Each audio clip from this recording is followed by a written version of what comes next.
আসসালামু আলাইকুম, welcome back to new video. আশা করি আপনারা সবাই ভালো আছেন।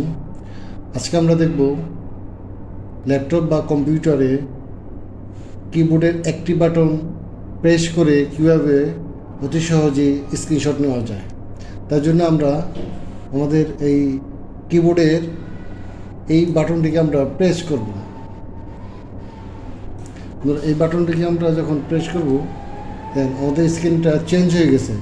এখন আমরা মাউসের লেফট বাটন চেপে ধরে যতটুকু পরিমাণ ড্রাগ করব ততটুকু আমাদের স্ক্রিনশট হয়ে যাবে। আমরা ছেড়ে দেব, আমাদের যে স্ক্রিনশট হয়ে গেল। এখন আমরা এটা সেভ করব ডেস্কটপ। আমরা ডেস্কটপে যদি সেভ করি, আমরা এটাকে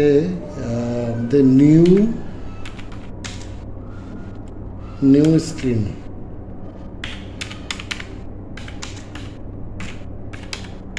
স্ক্রিনশট, হ্যাঁ, ডেস্কটপে আমরা এখন সেভ করব। মানে আমরা যদি ডেস্কটপে যে দেখি নিউ এই যে নিউ স্ক্রিনশট, এই যে আমাদের স্ক্রিনশট এই জায়গায় চলে আসছে।